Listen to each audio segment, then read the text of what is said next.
Thank you, everyone, for joining us today. Today, we're going to talk about unlocking warehouse efficiency with ScanForce and Sage 100. And I have Brian Barry here with me from ScanForce. He's a sales consultant. And part of the reason that we do these webinars is because our goal at Kissinger is to help unleash the potential of people in business. And that means doing efficiency, making sure that things are running efficiently, cutting down processes as much as possible to allow your people to do the things that they are meant to do throughout your organization. And we do this through ERP and integrations. So with that, I'm going to turn it over to Brian. And Brian, thank you for joining us. Thanks, Joe. I really appreciate the opportunity to present to you, your team, and your client base, and explain a little bit more about ScanForce, who we are, and what we do.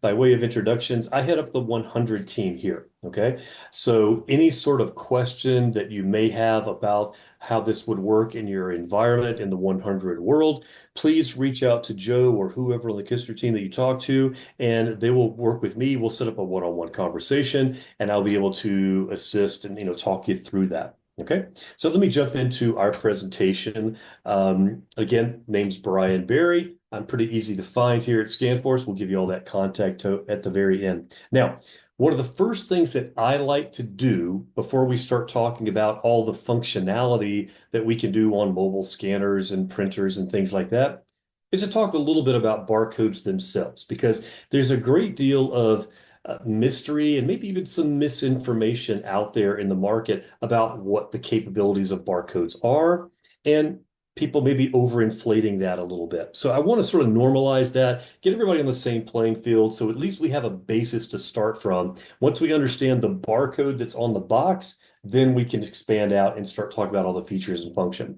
Now, over on the left-hand side here, you see I've got sort of a classic label from days gone by with a bunch of different barcodes. You can see up here, it's telling me I've got a part number and I've got a quantity and the supplier and the serial number and the PO number. So I've got all this different information set in different boxes, which is fine. I can walk up to that and scan that, and that's probably not that big a deal. But what if I'm a forklift driver? What if I'm trying to scan this box from 6, 8, 10 feet away? What's the chances I hit the exact barcode that I'm trying to get to? Even if I had a scope on my scanner, I probably couldn't hit the right one. Okay. So we've sort of transitioned from this type of barcode label. And over here on the right, you'll see I've got a bunch of examples of different types of barcodes. The one in the top left corner is the classic QR code. That's, like back in the COVID days when you would go to a restaurant, you would scan a barcode to get to a menu because they didn't want you touching stuff. Same thing here. This can be a hyperlink to a website, or it can encode all the information that's available in this barcode over here, all in this one nice, neat little space. Now, I've got a bunch of two-dimensional barcodes, as they're known, up here, and at the bottom, I've got a bunch of one-dimensional type barcodes. When I say types, the word is really symbology, which is maybe a strange word that you've never heard before. A symbology of a barcode is just its language. We humans, we talk, we read, we write in English and Spanish and French and German or whatever language is out there. Barcodes speak and write in symbologies. Now, just like going between English and Spanish, you got to be able to translate that. Okay. And a lot of people get all kind of jacked up because they say, my barcodes are code 139 symbology. Code 139, very common. Okay. It's one of these linear barcodes like this one right here. But then they say, but my vendor's barcodes, they're all code 128. Okay. But my customer, they want everything in a QR code. So none of this is going to work together. So barcoding is just not going to work for in my environment, in my world. Well, first of all, let me assure you it absolutely will, because the barcode scanners themselves have decode algorithms encoded into them. They can decode all the symbologies. So any scanner out there can read any barcode. Doesn't matter if it's yours or theirs or somebody else's. It's going to read it. It's going to write the same data back to the system that it's plugged into. Okay. Now, That I just want to state that just so there's not any fear. And I'll give you a perfect example of one time where a customer almost made a big mistake with barcodes. They came to me and they said, Brian, we're going to label our entire warehouse using QR barcodes like this one up here in the top left. I said, okay, that's great. Why? And he said, well, that's so that if we ever move our stuff around in the warehouse, we could just reprogram that barcode to read the new thing. And I had to stop and say, well, it's not quite how it works because once you print that barcode, it will always only be that thing. Whatever you embedded into it, it's going to be that item code, lot number, serial number, expiration date, whatever you want, we can encode it in there, but that's all it's ever going to be. So see, this customer had a big misconception about how they could potentially use barcodes in their environment. Okay. Don't feel bad if you have maybe a misconception of your own or some unsurety about how you can deploy barcodes. I've been in the barcode world for 25 years. Please ask me your questions. I'll be happy to answer them. Okay. And whenever I'm talking about barcodes, these are all, old school barcodes, new code barcodes, but this is the OG barcode. This barcode, called the bullseye barcode for obvious reasons, actually is a screenshot from the original patent for the first barcode back in the early 1950s. And this bullseye barcode was the first one patented, but it really didn't go into production. I always tell people to think about the difference in Betamax versus VHS. Okay. Betamax lost big time and VHS won out. Well, the bullseye barcode is the Betamax of the barcode world. All right. Because of the curved shapes, the printing technology of the day, again, we're talking about the 50s, it just wasn't precise enough and it would smear. And that would make the barcode unreadable a great percentage of time. So that's why the classic linear barcode, the pick it fits looking barcode, like you see on consumer goods, a box of cereal or anything like that, that's why that type of barcode won out in the end.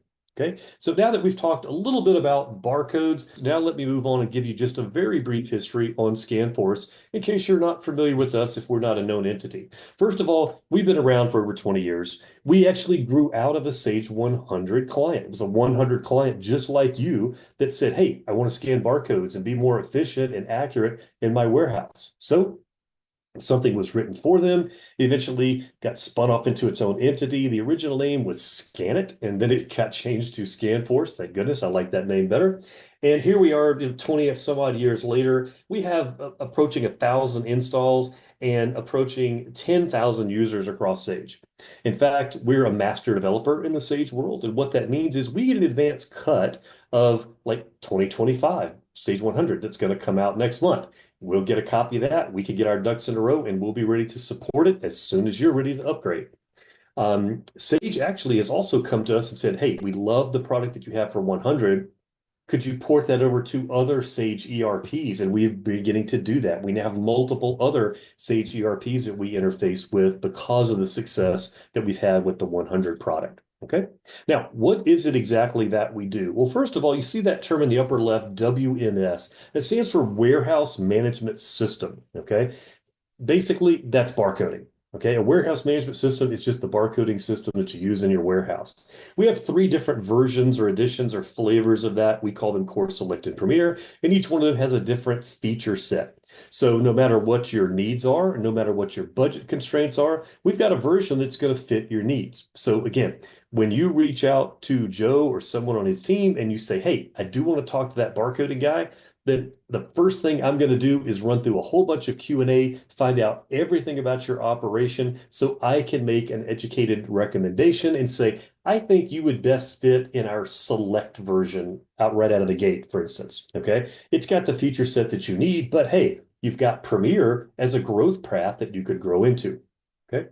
Now, right below that, you see label printing. What good would a barcoding company be if we couldn't print barcodes? Okay, so we can print labels on demand right out of Sage, that those QR codes, like I told you before, or the 1D barcodes, either way, that have all the item codes and lots and serials and expirations and all that kind of stuff that you want on there can all be encoded. And we can do this at receipt of goods, or if you're a manufacturer, as you produce new materials, or at shipping, and we can also print directly out of Sage, okay?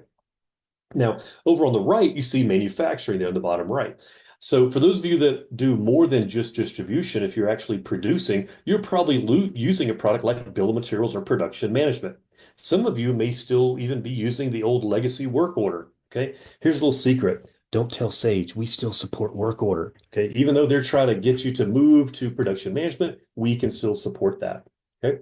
And that make to order piece there, basically that's just an add-on of production management. If you are a make to order shop as opposed to a make to stock, then when you enter a sales order, we can automatically create the production management work ticket to create the products that you need for that sales order. So we just remove one process from the operation every single time. Okay. All right. So there's a little overview. Let's jump in and just review some of the pillars that WMS is built on. Okay. Now, when I say this, always remember Core, Select, and Premier. We have three different versions of the WMS depending on your feature needs.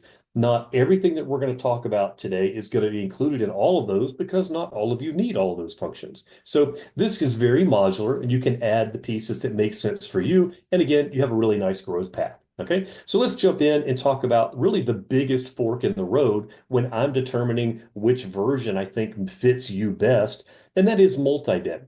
Now, multi-bin is a term that you may have heard about, but you may not be overly familiar with.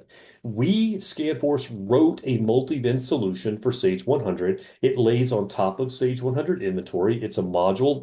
Like an enhancement, basically, that gets added inside Sage. So when you look down the left-hand side, you see all the inventory management and all that stuff. You'll see multi-bin as one of the things that gets added to Sage. And what it does is it expands your inventory so you can drill down inside a warehouse and see all the bins where something lives. For instance, if you look at this picture right over here, I'm looking at one product. It's an orange widget, and it's in my 000 warehouse.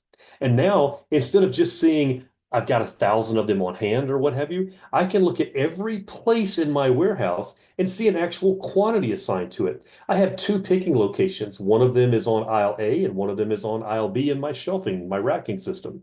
I also have an overstock location where I've got an extra 300 units. And I can actually set mins and maxes if I want to. So if I pick this B120 location down below a minimum, there's a replenishment report that'll spit out and it says, hey, somebody needs to go to the overstock location, grab X number of units and replenish. That way your pickers, they just keep working like clockwork. They never get slowed down. You can have your least experienced employee doing the backfilling, and that way your most experienced, your most expensive employees can be doing the things that matter most, which is fulfilling your customers' orders. Okay. You can also see that we have pallets over here, so I can show you individual pallets. I have 10 on one pallet and 15 on another pallet, and I can see where those pallets reside. I can also show that 10 units just showed up today. They're on the receiving dock and they haven't even been put away yet.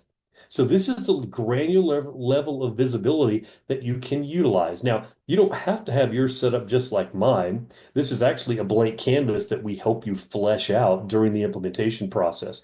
So the nomenclature that we use here, like where I have aisle A, aisle B, and overstock, that could be totally different in your world. You don't have to conform to our setup. Our setup conforms to your environment. Okay. All right, let's keep rolling. The next big thing, this is also part of multi-bin, and that's auto allocations. Okay. If I have the same thing living in more than one place in a multi-bin environment, how do I know which one I should pick against a specific sales order?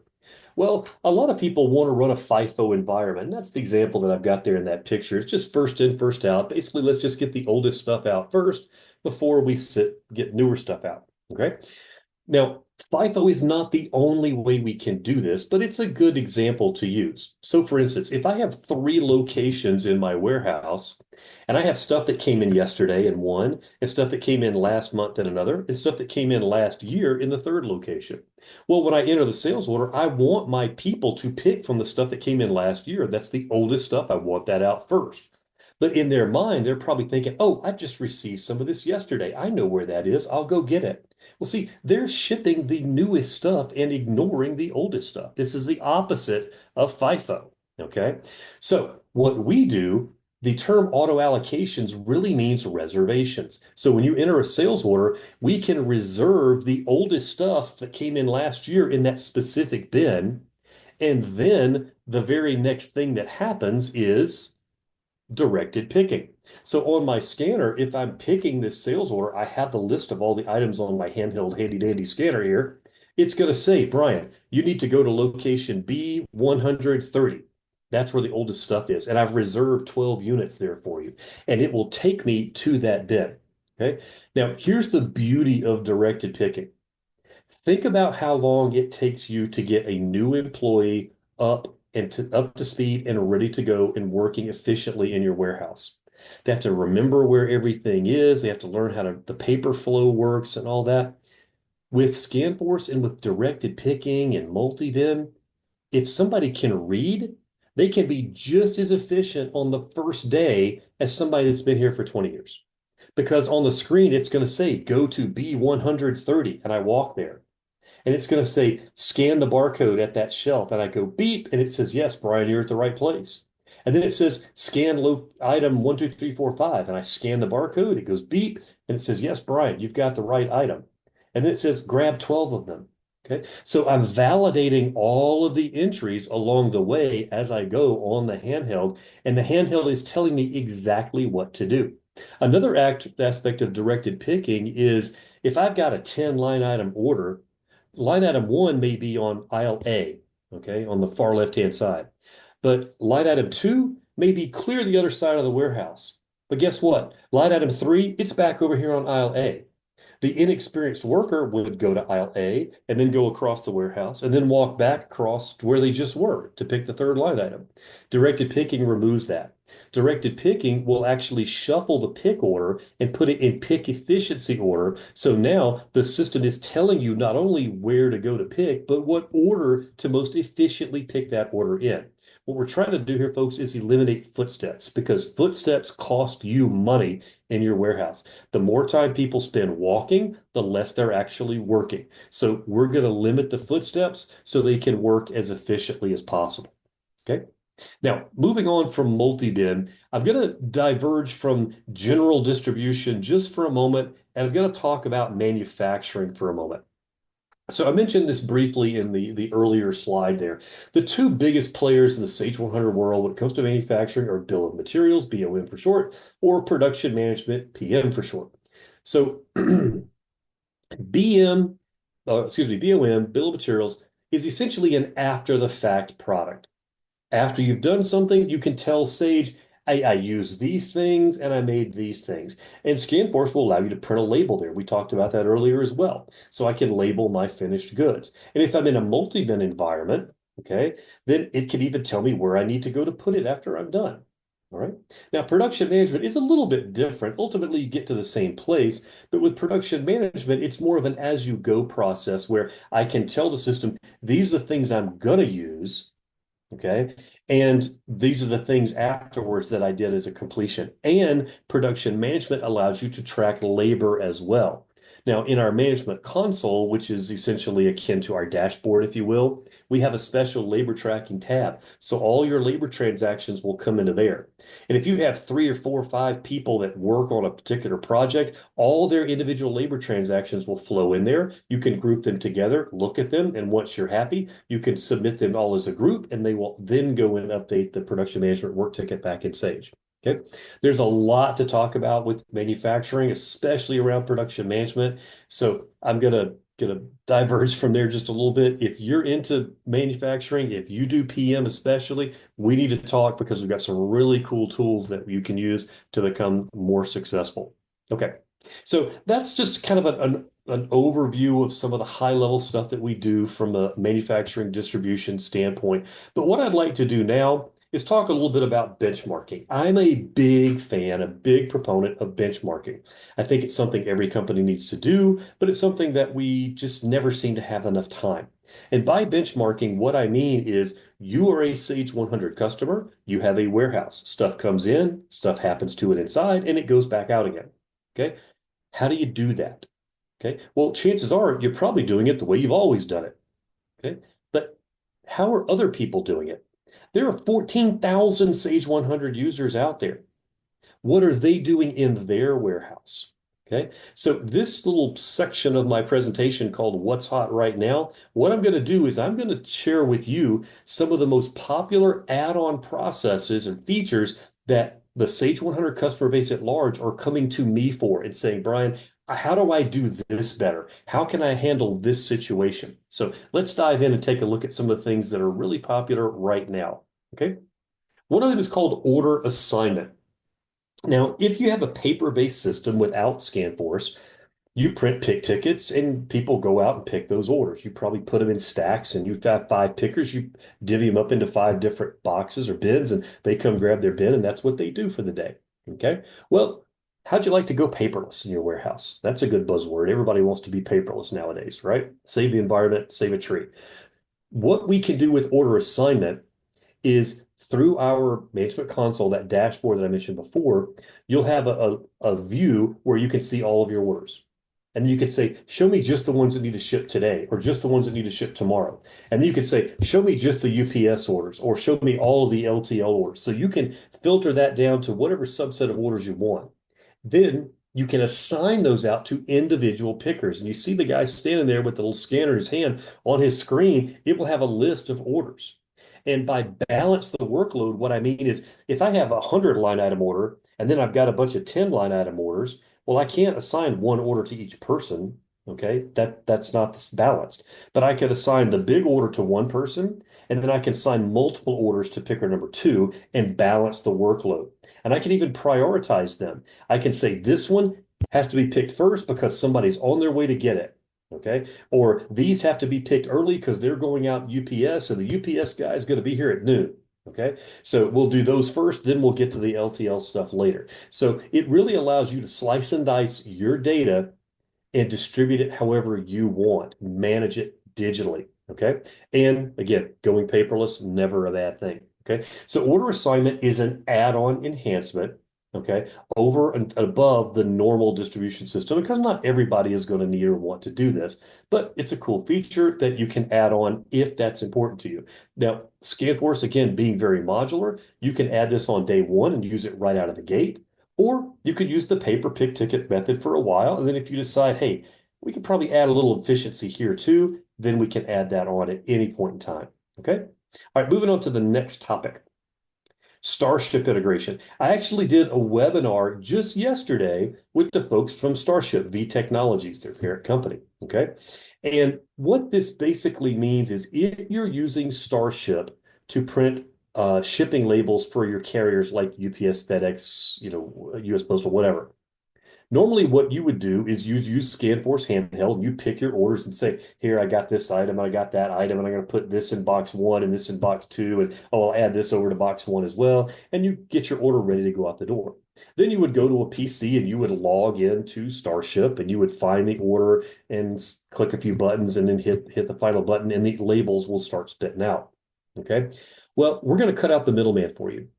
So what happens now is you're still going to use ScanForce just like you always would to scan items into boxes and say this, I picked this order. And by the way, we're validating everything to make sure you're picking the right thing. There's no misshipments there. And once we've got everything set up, you hit the send button. It's going to do two things. It's going to send the data over to shipping data entry in Sage, and we're going to ping Starship behind the scenes, unbeknownst to the picker, to the guy who's packaging this, and Starship will grab the data from shipping data entry and instantly spit out your labels. And bear in mind, this happens at computer speeds. It takes me a lot longer to explain it than it does for it to actually happen. Okay, it happens really fast.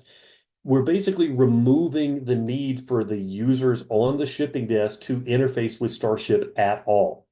They just do what they've always done with ScanForce. We're going to pop up one extra little menu, and they're going to give us a weight. Now, the weight is something that can come from a scale, and they can enter it, or we can do it based on theoretical norms. So if something weighs a pound and I ship 10 of them, that's 10 pounds. So that can just automatically flow in. User doesn't have to do anything. The only other piece of data other than weight is what size box are we shipping? Okay. And there's a drop down based on the ship via the order. If it's a UPS shipment, we're going to only show you UPS boxes. If it's a FedEx order, we're only going to show you FedEx boxes. Okay. So that's the integration and the linkage between ScanForce and Sage shipping data entry that's always been there. Starship and Sage shipping data entry that's always been there. Now we're just collecting the dots and we're adding a linkage between ScanForce and Starship. So your users that are packing boxes, it's a one less thing they have to do on every single box that goes out the door. And if I have to spell out the ROI there, then I didn't do a good job explaining it. This is a game changer for anybody looking to add efficiencies. Okay. All right. And by the way, I have unique webinars on most of these topics. So if you're interested in production management or Starship or whatever it is, you let me know. I can send you a recording of a full presentation just on that thing where we get really deep into the weeds. Right now, I'm just kind of glossing over the high points to give you a taste of it. But if you want to get more detailed, we can absolutely do that. Okay. Next topic, license plating. Now, most of you will think of this as pallet tracking, because that's how most people move things around in warehouses on pallets. If you have forklifts or side loaders or pallet jacks, we need to talk, okay? Because license plating is the ultimate expression of touch it once instead of touch it twice. Here's a scenario, okay? I got a pallet and I've got an order. I need to fill it. I've got 15 line items on my order. I'm going to pick one of these and three of those and 10 of these, and I'm going to put it all on one pallet, okay? And I'm going to shrink wrap it. Now, what happens in ScanForce is we're going to print you, excuse me, print you a license plate barcode to go on the outside of that pallet. And it can even list all the stuff that's in it. And let's say the customer isn't quite ready to release the shipment, or maybe the truck hasn't arrived just yet, but you've got it picked, you've got it staged, it's ready. We can sit it over to the side and we can stage it, and it can stay there for a day, a week, a month, I don't care. But when you're ready to ship it, all you have to do is scan that license plate barcode on the outside. Sage will already know everything that's under the shrink wrap, everything that's included under that license plate number that's unique, and everything ships instantly at one time. Touch it once, not have to touch it twice. Okay? So there's a huge amount of efficiencies to be gained here as well, especially if you're dealing with lot numbers and serial numbers and expirations and things like that. Okay. All right. Another topic, image capture. Okay. How many of you ever had a claim on something you shipped to somebody? You shipped it, they got it there, and they said it's all jacked up, it's damaged. Okay. Well, there's a claim. It's got to be fought. You got to pay money, and you got to reship and all that other stuff. What if using the handheld that they already use to pick and ship the order anyway, there's a camera on the back of it? What if they could just go click and take a picture as they're packing it before they close the box? And then take a picture of a pallet maybe after you've loaded it and shrink wrapped it. It looks great. Look at this guy. He's loaded that container or that truck like a jigsaw puzzle, okay? Takes a picture. It looks pristine before they close the door. Now, when it arrives, if everything is flipped upside down and broken all, that doesn't matter, okay? We've got proof, we call it CYA over here, that this didn't look like that when it left my building. So now the claim is with the carrier, not with you. Not your problem. You did your job. It's the carrier's fault. And what a lot of people have told me is the cost of fighting one of these kind of claims is more than the cost of this one enhancement. Okay. And that's just one claim. You can take a picture of everything before it goes out the door. This is also available on the inbound side. Okay. So when you're receiving things, if they're broken, you can snap a picture right then and there. And I know you're probably going to say, but Brian, I've got a digital camera and we can take a picture of it already. Okay, great. But now somebody's got to take that in the office, pop out the card, put it in, save it, give it a name, hope they give it the right name, and then we got to be able to put it somewhere we can find it again in a month. Okay. With this system, it's all integrated. So if it's a sales order that's going out the door, when you click the button, it's going to save that in a folder in Sage that we create for you. And the name of the picture is the sales order number -001. So if you take multiple image, you get -001, 002, and so on. Same thing on the receiving side. The name of the picture is the PO number. So a day, a week, a month, a year later, anybody could go back and type in the PO or the SO number and instantly get those images. And if you're using Instadocs, okay, this is already integrated to Instadocs. It'll just flow thumbnails directly into the Instadocs tab in whatever application you're using. Okay. All right, so those are just a few of the things that are really hot right now that a lot of people in the market are asking us for. We're adding these to a lot of the new deals that come across my desk, and a lot of our existing customers, as we announce these enhancements that we creating, they want to add them too. Okay, that's that upgrade path we talked about before, the modular nature. Okay, all right. Another topic that I want to touch on is ongoing support. Okay. Maybe the best software in the world, but once it's installed, is it going to work for me? Okay. Well, like I told you before, we've been doing this for over 20 years. We grew up in Sage 100. It was designed to work with 100 right out of the gate. Okay. And we keep enhancing it. Sage has come to us and asked us to roll this product out for others. So I hope that you have a warm fuzzy that we have a very good reputation in the Sage world, and the product is very sound. It's very stable. It's very fast. The architecture is great, built on business objects, if you know what that means. It's all good stuff. But ongoing, how does this work? Well, first of all, you get unlimited help desk support via email or phone call. There is no cap on this. Okay. We also track things. So if we have the same question come across from 5 different people in your operation in a given month, we can come back to you and say, hey, look, with just a little bit of extra training, we can cut all this out and these people won't have these slowdowns. Just train them up a little bit better. They'll know what to do, and then we won't have these kind of issues that bog things down. Okay. So product updates, things like those enhancements that I just mentioned, we're always coming out with new stuff. Production management, we just in the last month released 5 new enhancements just for production management. We're pushing production management further than it's ever gone before. Okay. And Sage 100 upgrades, those are always free to you, whether it's the big upgrade in April or any of the like PU1, PU2 kind of stuff that comes out along the way. So never any extra charge for those. Once you're a customer, you're going to get those kind of things forever. Okay. All right. So now the $1 million question is, what the heck does this thing cost? Okay. Well, it's kind of a loaded question. If somebody asked you, how much does a car cost?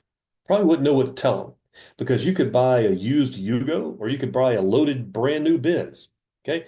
Very different animals, different feature sets. Okay.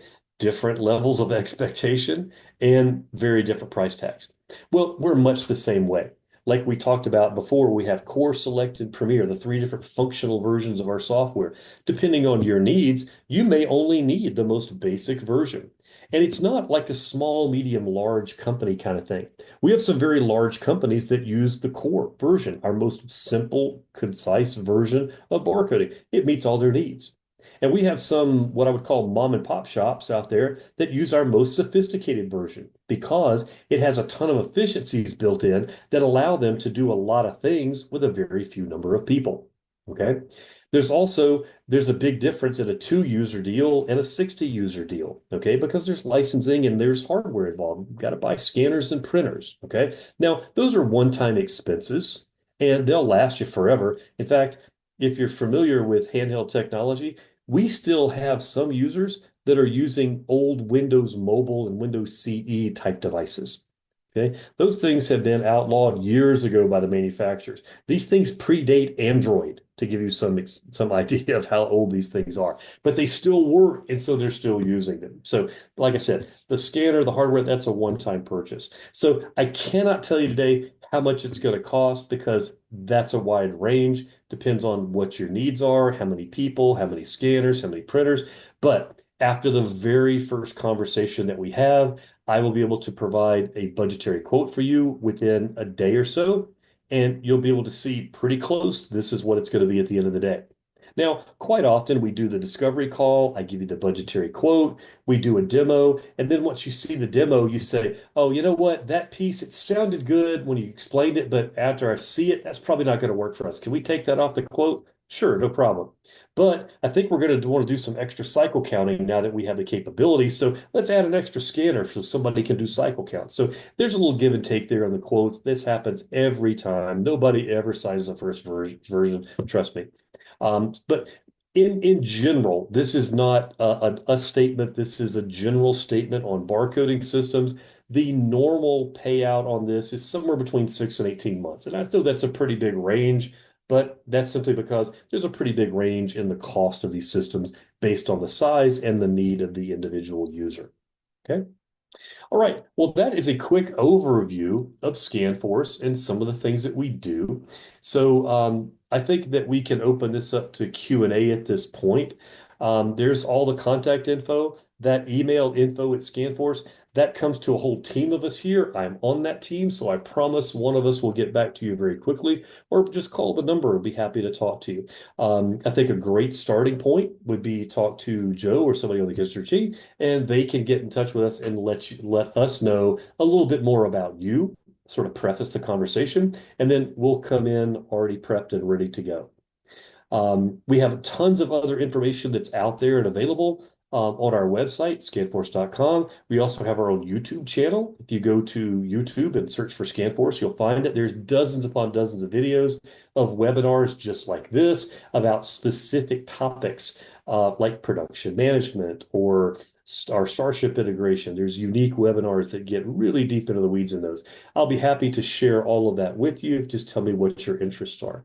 So now, Joe, I'll turn it back over to you folks. Do we have any sort of questions that have come through? Yeah, so if anybody would like to submit questions, we do have a couple here. The first one is, how long does it take to get up and running? That's a good question. That's very fair. And it varies as much as the price does, to be honest with you, because imagine if you start very simple, well, we could get that up and going pretty quick. If it's more complex, if you have multi-bid, if you have manufacturing, you're doing some other things, then it might take a little longer. Generally speaking, what I say is if you have the top end solution, the multi-bid solution, that's probably a 90-day project. But honestly, that's going to have more to do with you as a company than us as your service provider. We're ready, willing, and able. We have people that do this all day, every day. It's their whole job. We understand that in addition to installing a barcoding system, you already have a real job. Okay. So you're going to be fitting us in. So you will actually dictate the speed at which we go, much more so than we will. In other words, we're not going to be the bottleneck. We'll move at whatever speed that you want. All right, I have one more. What about the scanners? Can I use the ones I already have, or do I Okay. need to purchase them through you? So either way, so if you have scanners, as long as they're Android, then sure, we can use those. Our application actually will also run on iOS. There are times when we need to load it on like an iPhone, and it can run on a Windows PC. So if you have kiosks around the facility, especially in manufacturing where we're tracking labor, that's often done at a kiosk instead of an individual device per user. So you just walk up to a kiosk, scan yourself in, enter your time, and then check out, much like a punch clock on the wall. So yes, we can use your existing equipment if you already have it. Please run it by me. I'll be happy to double check and make sure that it works. And then just to verify that. And then we are an authorized Zebra reseller. So when we deliver a quote, it's turnkey. It's going to have scanners and cradles and pistol grips and holsters and screen protectors, whatever you want. Label printers of multiple different varieties. We can work in different, if you have freezers and you need special freezer capable devices, the norms won't necessarily work in freezers. So we can access all that. And on our budgetary quote, we'll include all of that as needed. Oh, final question. I apologize. Keep coming in. That's good. So I don't currently use multi-bin. You mentioned a lot about multi-bin at the beginning. Do I have to use that to do barcoding in my warehouse? No, no, not at all. So the three different versions, Core, Select, and Premier, multi-bin is built into the Premier version. That's the sort of the top end version, if you will. But the Core and Select are both non-multi-bin versions. So we have two non-multi-bin versions and one multi-bin version. Okay, so absolutely not. You do not have to use multi-bin if you have an environment where the same product only lives in one place, then that would be overkill for you. Okay. So we would find that out during that first conversation, and that would be my recommendation to you. But then again, you have the upgrade path if you need to. Okay, I have another one here. How do you decide how granular to be with barcoding?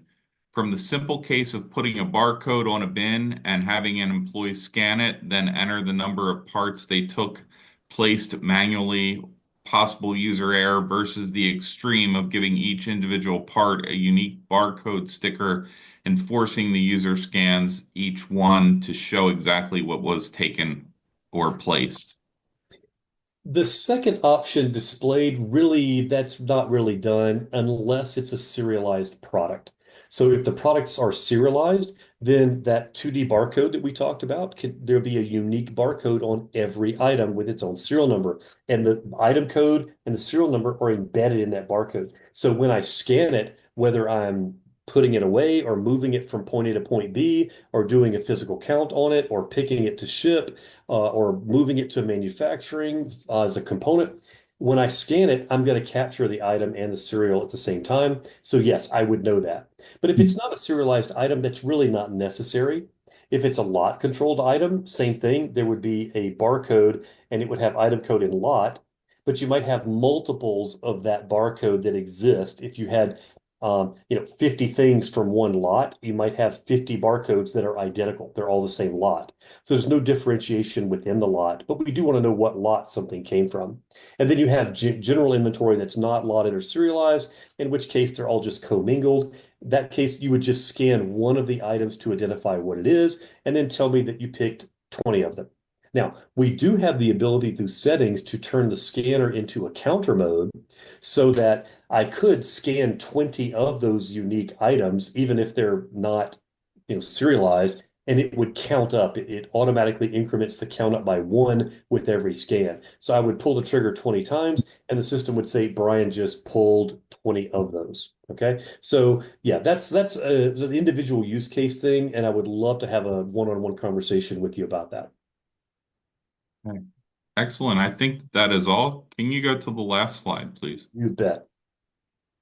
So if anybody has any other questions, please feel free to reach out. There's a QR code. You can take a There we picture of it go. with your phone, They're and everywhere. you can book a meeting with me, and we can go ahead and talk about your barcode needs and how we can help. Again, our goal is to bring you trusted partners that we work with. And ScanForce is one of those tried, true, trusted partners that we believe can provide value to our customers, and that's why they are here. So thank you very much for your time today. Thank you, Brian, for your presentation. It was excellent. I appreciate that. And please feel free to reach out to me. You can call my number, you can email me, you can book a meeting with me, and we can help you move forward with this solution if you're interested. Thank you very much, everyone, and have a great day. I appreciate your time.